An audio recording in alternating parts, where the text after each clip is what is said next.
Are you ready? All right, ladies and gentlemen, for the main event. Next up, we have the founder and executive chairman of the first ever publicly traded company that went 100% on a Bitcoin standard, got rid of all their dirty fiat that was just losing value and put it into the hottest money we've ever seen. And let me tell you about him. He's not just an executive chairman and founder and all this. In 2022, I arranged a Bitcoin pleb party in Los Angeles. And then a few days later, I met him at an after party of the conference, and I just jokingly asked him why he didn't show up. And guess what? The second one I organized, which was last year in Miami, one of the first guests to show up was our next guest, who came and hung out with the plebs. So please, welcome to the stage, Giga Chat, Giga Cyber Hornet, Giga Pleb, the man who never sells, Michael Saylor!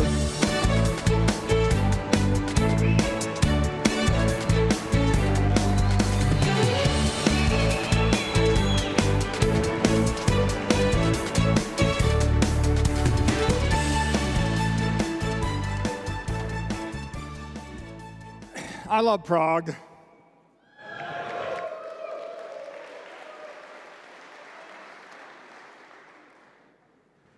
And I was delighted to be invited to speak again. I got invited back. If you're not Bitcoin enough, you don't get invited back to speak. So I've been spending the entire year trying to convince these guys to let me back on stage. And they relented, and I get a chance to present a new set of slides, my second best set of slides, 21 Rules of Bitcoin. I didn't label it the 21 Rules of Bitcoin because everybody's got their rules, and I'm not so presumptuous to think that I know the 21 rules. But I have my 21 rules, and I'm delighted to share them with you today.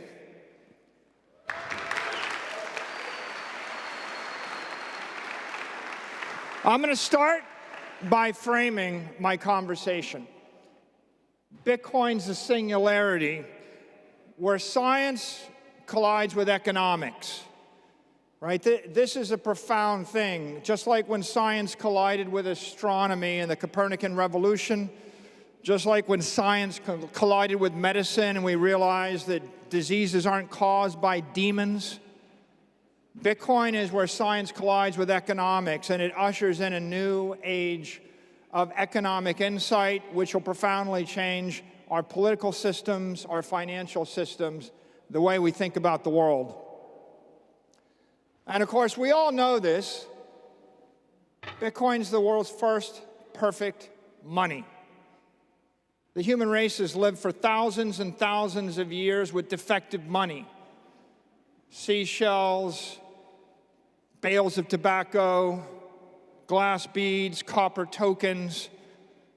One day we'll look back and we'll kind of chuckle at silver tokens and copper and pieces of paper, and we'll wonder, how did the human race get this far? The implications of perfect money are profound. It's a paradigm shift. It's not like your assets are appreciating in price. You're just falling through space. This idea of relativity, you're in a relative frame of reference. Everything around you is distorted, and you have to break out of your frame of reference in order to see the world differently. Einstein did it for us with relativity. But every great scientist has done it, and Satoshi introduced a paradigm shift in economics and in monetary thought. And so, with that as my preamble, I'd like to talk about the 21 rules of Bitcoin. I'll start with rule number 1. Those who understand Bitcoin buy Bitcoin, and those that don't criticize Bitcoin. And you can see in a paradigm shift, it's just so profound. There'll be people that'll talk about it, and as long as you're talking about it, it's not clear you understand it. At the point that things click for you, you're not just going to talk about it, you're not going to criticize it, you're going to run, not walk, to the nearest place where you can buy Bitcoin. And for me, it was very clear when it clicked, I had to buy it. And on the other hand, the world's full of people that criticize it.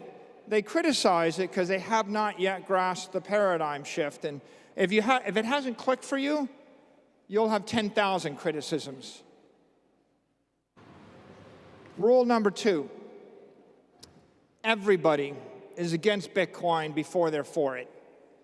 Right? It's not a surprise. Why is this person against Bitcoin? Why is this banker against Bitcoin? Why is this bank against Bitcoin? Why is this politician against Bitcoin?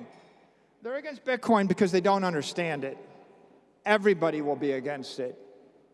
We're going to introduce such a profound new idea that the natural human reaction of a healthy institution, a healthy political system, a healthy intellect is to first reject it. This should not be discouraging. It should not be surprising. It's exactly and completely natural that this would happen.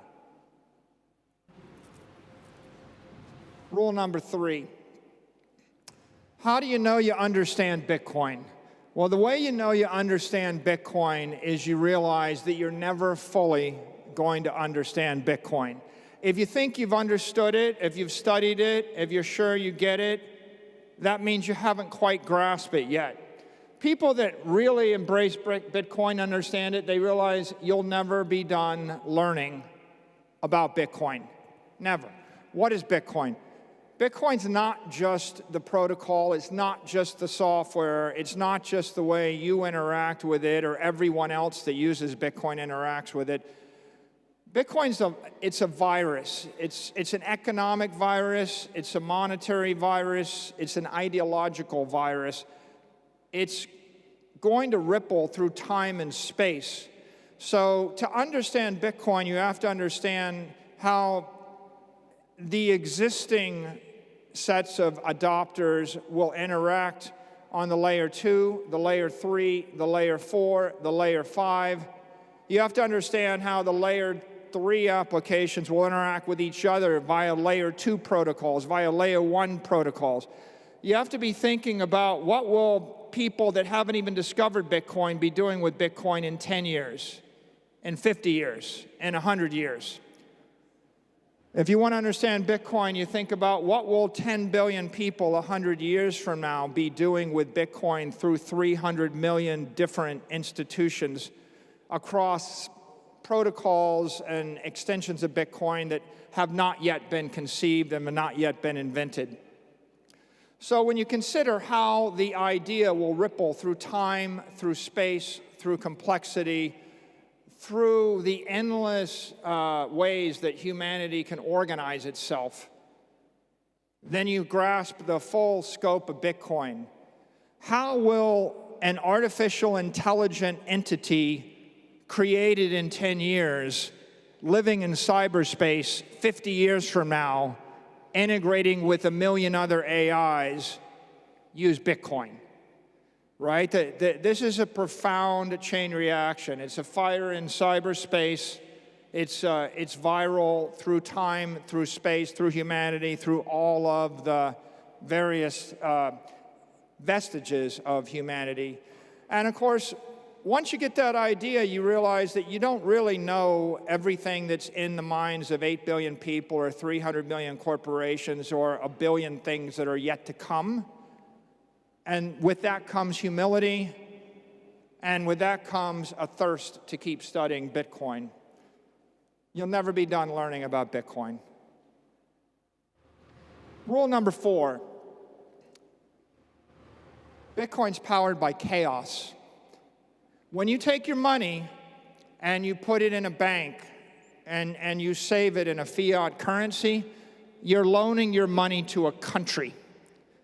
When you take your money and you buy a stock, you're loaning your money to the management team of a company. When you take your money and you buy a building, you're loaning your money to the mayor of a city. When you take your money and you buy a piece of art, you're loaning your money and investing your money in a culture. When you actually buy Bitcoin, you're loaning your money to the lords of entropy. You're loaning your money to the gods of chaos. What's the bet? The bet is that chaos will outperform cities, companies, countries, cultures. It's a profound idea. I place you in Europe before World War II. I give you a lot of money, and I give you a choice. You can buy any piece of land in any country. You can buy any building. You can own any company in Europe. You can own art in Europe. You can invest in the currencies and the bonds of Europe. Imagine I give you a choice of buying any asset in any nation that's about to be a combatant in World War II, or you can own the one bank in Switzerland that's going to hold all the money of all the combatants. And you see, if you own that Swiss bank, and everybody puts their money in the bank, and the war comes, chaos comes. And the war is a metaphor for chaos and entropy accelerated in 4 years. What you realize is every building is risky. It may be blown up. Every company will probably collapse. Any piece of land may or may not have value. The rents and the rental contracts will probably be torn up. The currencies will all collapse. And in fact, the more chaos, the more destruction and devastation, the more valuable that one bank. In fact, if everybody puts their money in the bank and they all kill each other, the bank keeps the money. And it's a very profound idea. Are you in the business of benefiting from chaos, or are you in the business of attempting to stop it? And the law of thermodynamics says you can't stop entropy, right? The more confused a government is, the more inefficient the mayor is, the more inefficient and competitive a corporation's market environment is, the more chaos and the more change in the culture, the worse all those other investments are, and the better the Bitcoin investment is. Bitcoin is powered by chaos. It's going to continually outperform everything else because the one truth in the universe is that entropy goes in one direction, chaos will continue.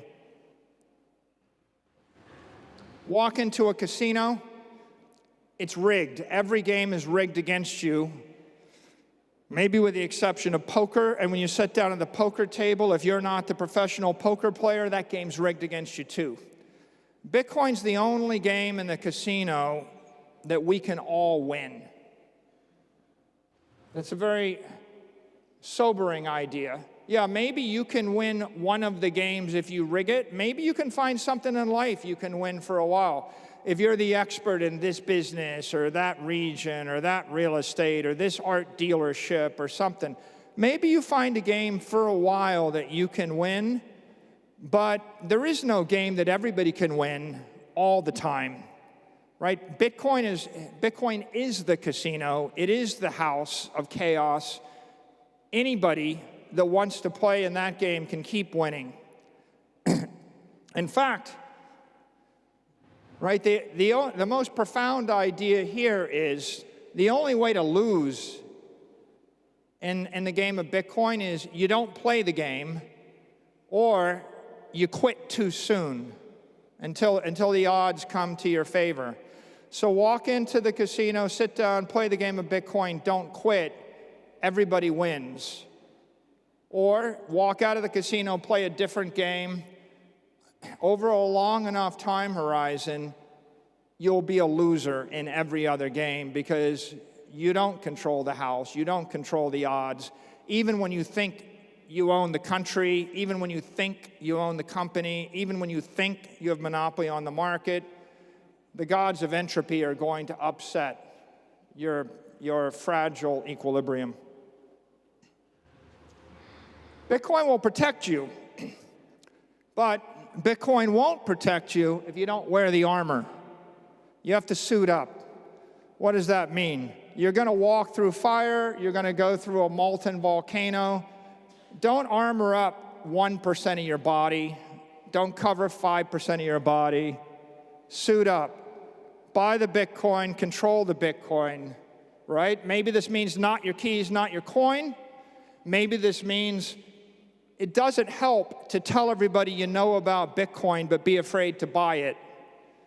It doesn't help to buy it if you don't control it. It doesn't help, when you put 1% of your assets into Bitcoin and the rest go to zero, and the 1% increases by a factor of 20 or 30 or 100, you'll be saying to yourself, I guess I got something, and then you'll look back and you'll think, I'd be a lot better if 99% of my body hadn't been burned. Maybe I could have suited up more than 1% of my body. Don't leave yourself with an Achilles heel. Rule number 7. Bitcoin's the one thing in the universe that you can truly own. How? Why? Right? It's information manifested as economic value. The network has to be durable. The network has to be decentralized. The network has to be ethical.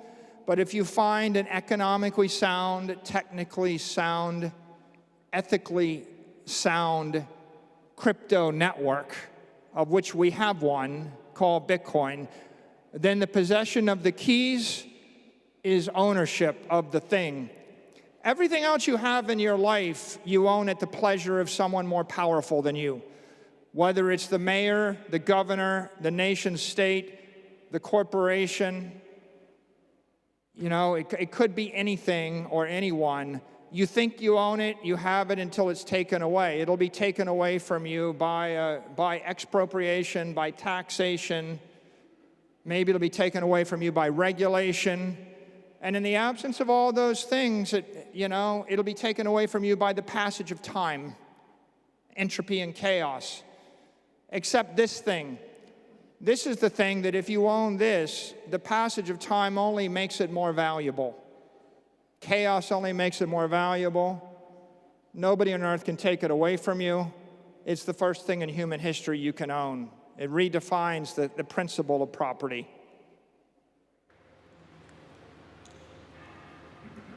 Rule 8, everybody gets Bitcoin at the price they deserve. The decision to buy Bitcoin is an act of humility. It's when you can overcome your fear, your uncertainty, your doubt. It's a moment of clarity and courage. Courage to overcome the FUD. Clarity when you realize that you need to break with your convention, with your ceremony, with your rituals, with all of your history. And when you finally see things clearly, and when you finally overcome that fear, you'll buy it. In December of 2013, I looked at it and I tweeted, Bitcoin's days are numbered. It'll probably go the way of online gambling. Big mistake. Bitcoin was $892. Okay? I got the price I deserved. And when I first started buying Bitcoin, I was buying it at $9,500. But that's okay. I'll buy it at $95,000. And then I'll be buying it at $950,000. And when it gets to $950,000, there'll be some whiny person, a talking head on television, saying it looks overbought right now. It looks a little bit heated. We think it's going to trade down to 700,000. And they'll miss it. It'll go to 8 million. And they'll buy it at 8 million. And they will get Bitcoin at the price they deserve.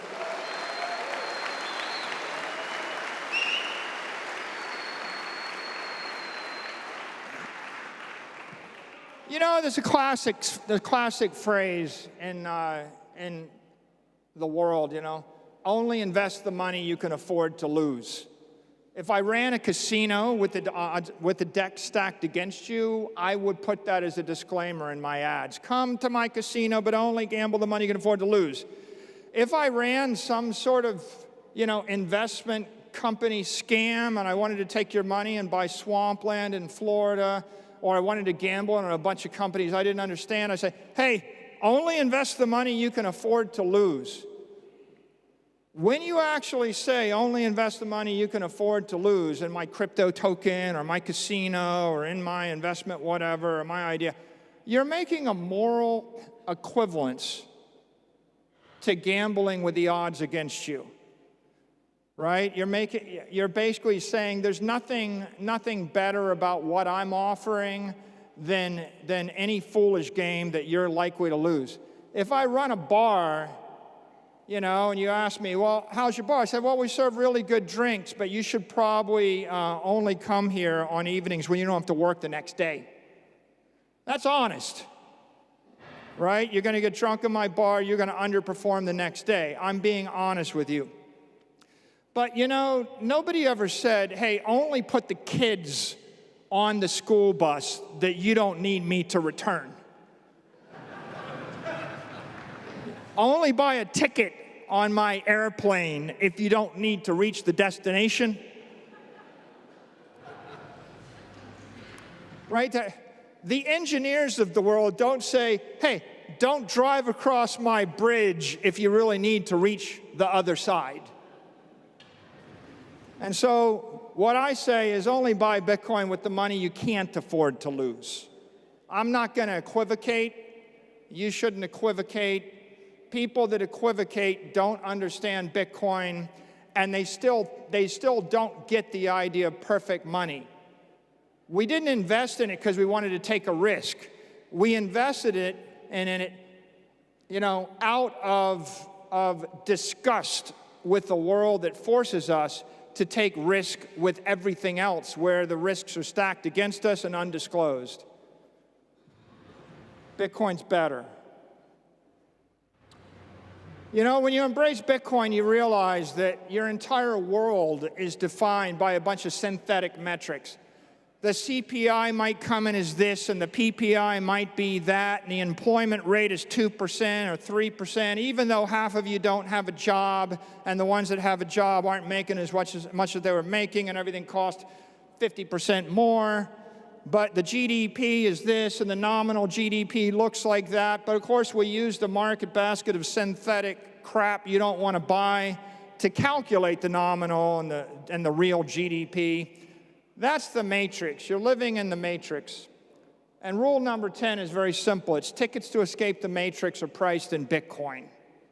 You don't have Bitcoin, you cannot buy your way out of the matrix. And until you understand that you need to buy your way out of the matrix with Bitcoin, you don't understand the matrix and you don't understand Bitcoin.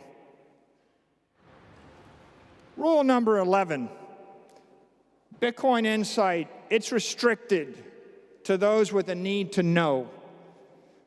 You look at Bitcoin, you don't understand it. Charlie Munger doesn't understand it. Warren Buffett doesn't understand it. The bankers don't understand it. The rich people that you hate don't understand it. They don't need to know. That's why they can't see it, right? When you're comfortable and you live in the Western world and everything looks just fine to you and your cousin works at the bank, you don't have a need to know. When you have a need to know and your world comes crashing down, when you're looking at imminent death, when you're looking over the edge of the abyss, then you will understand and you will see Bitcoin for what it is. So don't be shocked when people look at it and they don't get it. They don't have a need to know. Rule number 12, all your models will be destroyed. I'm talking your political models, everything that we learned over 10,000 years. How do you run a city? How do you run a company? How do you run a country? How do you understand economics? What is inflation? What is economic prosperity? What is a job? Why should I do this? When you're looking backwards, all these people, they want to look at time series of historic stuff. You know, all I see is a bunch of statisticians analyzing people with chariots and you know, bows and arrows and camels and elephants, you know, fighting in wars 3,000 years ago, and we show up with explosives and aircraft, and they're trying to back test their models and figure out, you know, how explosives and aircraft impact the way they organize their elephants. You know, it's like all the models, they don't really make any sense anymore. If you understand Bitcoin, you realize you got to throw them all away. When Godzilla walks onto the playground, you know, all your models are worthless. They're all going to be destroyed. Rule 13, the cure to economic ill is the orange pill.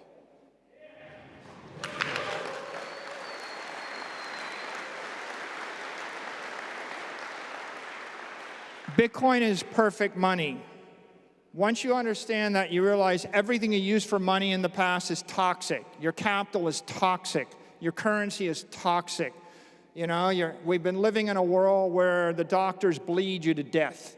We're living in a world where they inject garbage and sludge into your brains. You're living in a world where you're eating stuff which is poisonous, right? The cure is stop putting toxic stuff in your system. The orange pill is that cure. We need to spread that cure to the world. And how are we going to spread it? Rule number 14. Before Bitcoin, don't be against fiat. Before Bitcoin, not against fiat, right? If you go to Bernard Arnault, one of the richest men in the world, and you say to Bernard, well, you know, here's a good business, selling handbags, selling luxury items. Bernard realizes he's not going to take all his money and buy euros or buy dollar bonds or buy pesos. But that doesn't mean he won't price his handbags in euros and dollars, right? The richest man in the world still will price things in a local currency, recognizing that people would rather trade the currency for the handbag, or trade the currency for the champagne, or trade the currency for the Bitcoin, right? We're for something which is beautiful and elegant and powerful and inspirational. We don't need to be against the other thing. At the end of the day, 99% of all the wealth in the world is going to be in something other than the currency, and half of it will probably be in Bitcoin. Let's just be for it. Bitcoin's for everybody. Rule number 15. It's for the people you don't like. It's for the, you know, the AI bot that took your job is going to run on Bitcoin. You'll be mad about the fact that the robo-taxi took your job or the robot took your job, but you should be happy about the fact that the robo-taxi that took your job runs on Bitcoin and wanted to buy your Bitcoin and drove up the price of your Bitcoin by a factor of 10 or 100 or 1,000, right? Your enemy is going to buy Bitcoin. The people that launch the ETF and buy the ETF that you don't agree with, that come from a place you don't like, they're going to drive up the value of your Bitcoin by a factor of 1,000. And you don't have to like them, and you don't have to embrace their ideology. What you should realize is the more people that join the Bitcoin system, whether they're your friend, your enemy, the religion you love, the religion you don't care for, the country that you're at odds with, they're all helping Bitcoin. And if you are true to Bitcoin, they'll be helping you. Rule number 16, learn to think in Bitcoin. You know, I see a lot of people that hold Bitcoin, you know, and they still don't think in Bitcoin. Bitcoin's been going up 50% a year for the past 4 years. That means the risk-free rate, the cost of capital is 50%. So you have the option to borrow money at 5%, loan it to Bitcoin at 50%, and keep the 45% difference. And I'll meet Bitcoin businesses that they want to actually raise money and loan it to someone at 15% that's a counterparty. Why would you loan to a counterparty at 15% when you can loan to Bitcoin at 50%? Right? Why would you invest? I have an investment idea for you. Is it a risk-free 50% return? Let's be conservative. I think, Bitcoin will appreciate 24% a year for the next 10 years conservatively. That's the risk-free rate. You have an idea for me? Give me an idea that returns more than 24% a year, plus the risk premium, scalably for the next decade, then maybe it's interesting. Most people, they just have the wrong idea in their head. They don't think in Bitcoin, they make mistakes. Rule 17. You don't change Bitcoin. Bitcoin is a swarm of cyber hornets. It's a thundering herd of 8 billion people. It's going on for far beyond your lifetime, and it's much bigger and stronger and more powerful and more intelligent than you are, right? It's like Taleb writes about intellectual yet idiots, like people with PhDs in aeronautical engineering that give speeches on how to make birds fly better. It's like if you find yourself as the guy with the PhD lecturing eagles on how to fly, you're the person that thinks you can change Bitcoin. Right? You're not smarter than Bitcoin. You're not smarter than 300 million companies and 8 billion people and 80 billion people yet to be. Right? The world is big. The market is big. You're not going to change it. You're going to try to change it, but it'll be a lot smarter for you to change yourself. You know, we used to joke about laser eyes. Rule 18, laser eyes protect you from endless lies. People thought, oh, this is just a meme. Laser ray to 100K. It's not a meme. This is going to save you. When you know, who do I feel sorry for? It's like I feel sorry for people that put on the laser eyes, watch Bitcoin go up $20,000, and then take the laser eyes off and declare victory. Right? Don't take the laser eyes off. The laser eyes tell you a message, which is they signify the fact that you should avoid dilutive distractions. Right? When Bitcoin goes from 10,000 to 100,000 and you declare victory, so you launch 16 crappy businesses and 14 stupid industries because you're a genius, right? You took the laser eyes off. Pride cometh before a fall, and Bitcoin is going from $1 trillion to 10 trillion to 100 trillion to 500 trillion, and at that point it'll be growing better than everything else. And there's someone that wants to take laser eyes and focus on this thing as long as the joke is good, and then they're going to drift off to launch 82 other things. Well, let me tell you, there's 2.8 million mobile apps created for the iPhone, and you probably can't name a dozen that worked. There's 1.8 million extensions in Chrome, and you probably don't use 2 of them. Right? There's a 99.9% mortality rate on new business ideas, but you're sure yours is going to work? Right? Laser eyes are about humility, but everybody is going to BS you. They're all going to tell you that they've got this great idea that's better than Bitcoin, the next Bitcoin. Bitcoin had its run, and then you're going to lose your focus.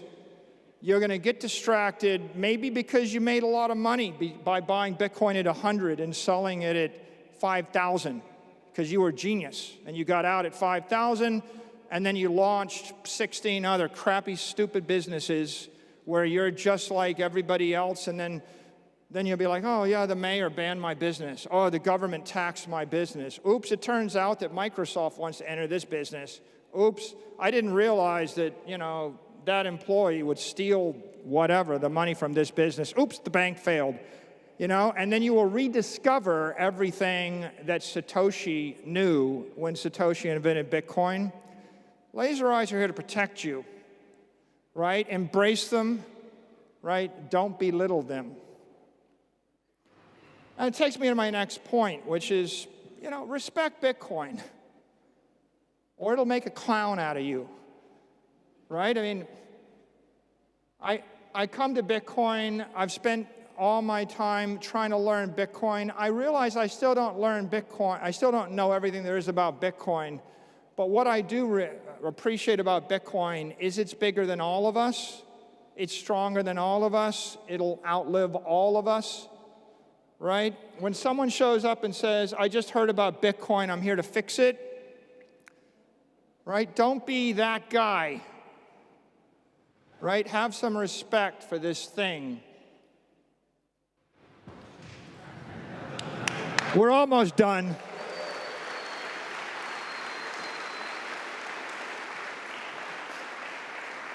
I would be remiss in giving a presentation of 21 rules of Bitcoin if I didn't mention this rule. You do not sell your Bitcoin. What do I mean? Bitcoin is energy. Bitcoin is life. Don't squander your life. Conserve your energy. Right? I give you energy for, don't let the fire go out. When the fire is what keeps your family from freezing, do not let the fire go out. Right? You have a life, it's beautiful, you can do beautiful things. Don't throw yourself off a cliff. Right? And Satoshi gave you economic energy. You can capture it, you can own it, you can conserve it. Don't throw it away. Economically, Bitcoin's been going up 50% a year for the past 4 years. Every time you sold it, you gave up the best performing asset in the world to buy what? Diversification is selling the winner to buy the losers. When do you sell your Bitcoin?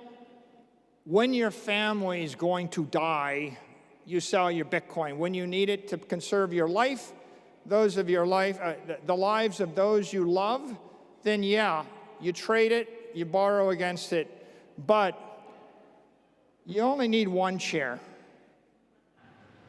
You do not sell your Bitcoin. Everything else is inferior. The world, by the way, the entire world is constructed to convince you to sell your Bitcoin. Everybody wants you to trade your Bitcoin for their hedge fund, for their stock, for their idea, for their whatever it is. And you just have to keep in mind that, like, no one is getting rich by telling you not to give them your money. And we've arrived at the 21st rule of Bitcoin. Spread Bitcoin with love, not hate. Violence invites violence. Aggression inspires resistance. Satoshi, forgive them. They know not what they do. People don't understand Bitcoin. They're going to resist you. They're going to be afraid of you. They fear what they do not know. But when you come across someone that doesn't like Bitcoin, they call it a scam, they call it whatever was the last most colorful thing that someone said about it, your reaction ought to be, hey, they don't have a need to know, they don't understand. The world consists of people that need Bitcoin and they don't understand it, but they will. And those that need Bitcoin and they're in the business of getting it.